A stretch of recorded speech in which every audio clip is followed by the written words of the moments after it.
아멘. 오늘은 그날을 기다리는 신앙이라는 제목으로 하나님 말씀 받겠습니다. 그날을 기다리는 신앙이라는 제목으로 하나님 말씀 받겠습니다. 우리 좌우 옆 사람과 인사 나누겠습니다. 잘 오셨습니다. 잘 오셨습니다. 잘 오셨습니다. 우리 다시 한번 고백할게요. 주님의 이름으로 사랑하고 축복합니다. 주님의 이름으로 사랑하고 축복합니다. 여러분, 주님의 이름으로 사랑하고 축복합니다. 너무나도 귀한 여러분 한 영혼 한 영혼을 다시 한번 주님의 이름으로 축복합니다. 한 노신사가 노예 경매장을 지나다가 몹시 떨면서 울고 서 있는 한 노예 소녀를 발견했습니다. 측은하게 여긴 신사가 다가가서 물었습니다. 왜 울고 있니? 이제 어디론가 팔려가서 겪을 고생을 생각하니 너무 무서워요 라고 소녀는 울면서 대답했습니다. 그 말을 듣고 곰곰이 생각하던 노신사는 경매장의 노예 상인에게 소녀의 몸값을 지불한 후에 그녀에게 이렇게 말했습니다. 이제 너는 자유다. 내가 가고 싶은 곳으로 가거라 라고 말했습니다. 처음에는 어리둥절했으나 매매 증서를 통해서 자신이 정말 노예의 처지에서 벗어났음을 알았고 곧 뛸 듯이 기뻐하던 소녀는 신사에게 말했습니다. 제게 자유를 주신 당신을 따라서 평생 섬기겠습니다 라고 말이죠. 그 후 소녀는 노신사의 집에서 늘 기쁜 마음으로 봉사했습니다. 그 모습을 보고 누군가 그렇게 기쁜 이유가 무엇이냐고 물었을 때 그녀는 그분이 저를 구원해 주셨으니까요 라고 말했습니다. 바로 구원받은 사람의 모습이 이런 것 아닐까 생각이 듭니다. 구원은 모든 억압받은 자들의 소망이고 참 기쁨입니다. 더더욱 멸망받을 인생이 하나님께 구원받았는데 그 은혜가 얼마나 클까요? 그 은혜를 찬양하는 것은 당연한 일일 것입니다. 저와 여러분들도 그런 사람 아닙니까? 이런 하나님의 은혜를 감사함으로 찬양할 수 있기를 간절히 소망합니다. 이전에 어떤 목사님께서 말씀하셨는데요. 그 말씀에 겸손은 나야말로 죄인인 것을 인정하는 것입니다 라고 말씀하셨습니다. 정말 공감 가는 이야기였습니다. 그래서 참 은혜를 많이 받았던 것 같은데요. 겸손이 죄인인 것을 인정하는 것이듯 구원받은 성도의 모습은 자신이 죄인인 것을 알고 죄인이었던 나를 구원하신 하나님을 찬양하는 것입니다. 오늘 본문 이사야서 12장은 7장에서부터 11장까지 계속되었던 남유다와 그 북이스라엘의 죄악에 대한 심판과 그 구원의 선포의 결론을 나타내는 부분으로서 심판 속에서 남은 자들이 받는 구원을 이루어 주실 그 하나님, 그 메시아를 보내주실 하나님께 감사와 찬송을 드리게 될 것을 미리 보여주는 장면입니다. 오늘 본문은 구원이 이루어질 그날에 대해서 말씀합니다. 먼저 우리 1절 말씀 보시겠습니다. 1절 말씀 제가 읽겠습니다. 그날에 내가 말하기를 여호와여 주께서 전에는 내게 노하셨사오나 이제는 주의 진노가 돌아섰고 또 주께서 나를 안위하시오니 내가 주께 감사하겠나이다 할 것이니라. 아멘. 1절 말씀은 남은 자들이 하게 될 고백인데요. 이전에 진노하셨지만 돌이키고 안위하셔서 감사하겠다는 것입니다. 그날은 하나님의 은혜로 회복되는 날을 말합니다. 하나님은 유다의 죄에 대해서 분노하셨습니다. 정말 분노하시고 그들의 죄를 정말 분노하시며 화를 내셨습니다. 그것은 근데 그 백성을 멸하기 위함이 아니었습니다. 오히려 그 백성에게서 불의를 떼어내어서 회복시키기 위함이었습니다. 그래서 하나님은 진노 중에도 회복의 그날을 약속하셨습니다. 이렇게 하나님은 약속하시는 분이십니다. 그리고 그 약속을 이루시는 분이십니다. 우리에게도 그날이 있습니다. 그날은 마를 날 없는 인생의 눈물이 그치는 날이고 이 땅에서의 고통도 그치고 완전한 쉼 속에 영원히 거하게 되는 날입니다. 그날은 지금의 모습을 이겨낼 힘을 주게 합니다. 우리에게 그날이 있음을 늘 기억하고 주어진 상황 속에서도 그날에 대한 소망의 눈을 가져야 할 줄 믿습니다. 이것이 신앙을 가진 자들의 모습입니다. 그리고 그날을 기다리는 신앙인 것입니다.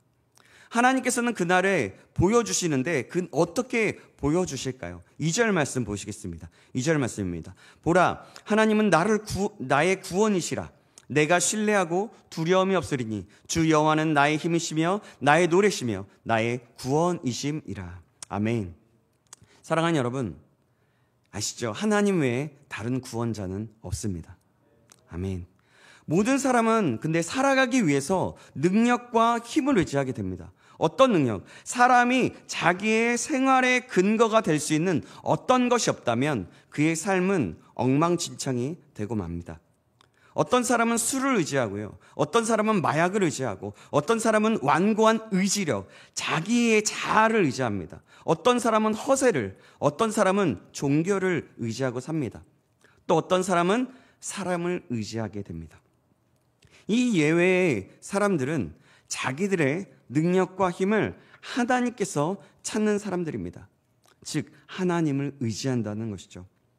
유다 백성은 자신들의 민족을 구속하신 그 언약의 하나님, 그 여호와를 모시고 그분의 힘과 능력을 의지해야 하는 사람들입니다. 그런데 하나님을 그렇게 의지하고 붙들고 살아야 할 유다 백성들은 자신들의 위기 앞에서 여지없이 하나님이 아닌 눈에 보이는 다른 힘을 의지합니다. 다른 우상들을 의지했다는 것입니다. 지금으로 말하면 돈을 의지하고, 자신을 의지하고, 친구를 의지하고, 권력을 의지하는 것입니다. 뭔가 있을 법한 그런 것을 가지고 의지하는 것입니다. 그것을 또 신뢰하고 나아가죠. 자기가 원하는 대로 그렇게 의지하고 살았다는 것입니다. 이 세상에 무언가가 구원자인 것처럼 그렇게 살아간다라는 말이었죠. 하나님은 계속해서 그들을 이끌어 오셨지만 그들은 위기에 처해지자 하나님이 아닌 세상을 바라보았습니다. 결국 그 결과로 주님은 포로기라는 그 혹독하고 어려운 시간을 지나게 하십니다.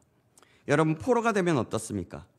자기 맘껏 못 살고 노역을 해야 됩니다. 주인이 포로된 나라에서 시키는 것만 해야 됩니다. 자유의지를 생각할 수가 없습니다. 여러분, 우리 일제시대 때 어땠습니까? 우리가 역사를 통해서 배웠고 또 드라마나 여러 가지들을 보아 알듯이 여러 가지 문헌들이나 책들을 보면서 알듯이 인권이라는 것이 없었습니다. 여자들은 정신대회를 끌려갔고 또 여러 사람들은 마루타라는 실험쥐와 같은 존재가 되어버렸었습니다. 모든 만행을 아무 이유 없이 당했습니다. 일본의 속국이라는 그거 하나 때문에 말이죠. 이스라엘은 이런 포로기를 겪게 된 것입니다. 이를 통해서 세상의 그 어떤 것도 결코 그들의 구원자가 될 수 없고 오직 하나님만이 구원자가 되신다는 그 사실을 절실하게 느끼며 삶으로 고백하게 하실 것을 말씀하신 것입니다. 우리는 원하든 원치 않든 우리를 이끄시는 하나님의 방향은 이와 같습니다. 우리는 작은 위기의 앞에서도 자꾸 보이는 그 세상에 눈을 돌리게 됩니다. 우리의 삶을 잘 생각해 보십시오. 나름대로 노력하고 있습니다. 말씀대로 살아가려고 노력하고 있습니다. 근데 삶의 결과나 상황들을 보면 입으로만 하나님을 찾고 의지하고 있지는 않은지요. 그리고 내 마음대로, 내 의지와 내 생각대로, 내 경험대로 살 때가 많지는 않은지요. 만약 이렇게 살아간다면 실제로 하나님을 진정으로 의지하지 못하고 살아가는 것입니다. 그러므로 우리는 하나님 외에는 다른 것들을 믿고 신뢰하려는 마음을 시도하거나 의지를 그 자리에서 멈춰야 합니다. 진정 우리의 믿음의 대상이 되신 하나님께, 그 주님께 온전한 신뢰를 드리는 일을 시작해야 한다는 것입니다. 그 모든 것들을 지금 내려놓고 주님을 바라보기로 결정하면서 주님을 바라보고 달려가고 나아가야 된다는 것입니다. 사랑하는 여러분, 하나님은 매 순간 하나님 당신 외에는 다른 구원자가 없음을 보여주십니다. 이처럼 그날에 우리는 하나님이 나의 구원이심을 눈으로 직접 보게 될 것입니다. 또한 그날 우리는 기쁨으로 물을 기르게 될 것입니다. 사랑하는 여러분, 이는 미래형의 말씀이지만 진심으로 현실적으로 이루어질 사실입니다. 저와 여러분 모두가 이 사실을 기억하시고 기다리며 나가기를 주님의 이름으로 축원합니다. 사랑하는 여러분, 다시 한번 말씀드립니다. 하나님 외에는 다른 구원자가 없습니다. 이 사실을 꼭 믿고 기억하시기 바랍니다. 3절 말씀 보시겠습니다. 그러므로 너희가 기쁨으로 구원의 우물들에서 물을 기르리로다. 아멘. 여기서 물은 생명력과 풍성함을 비유하고 있습니다. 출애굽 사건을 보더라도 광야에서 길을 지나던 그 이스라엘 백성에게 물이 어떠한 역할을 했는지 잘 알 수가 있습니다. 주님은 우리에게 물을 주십니다.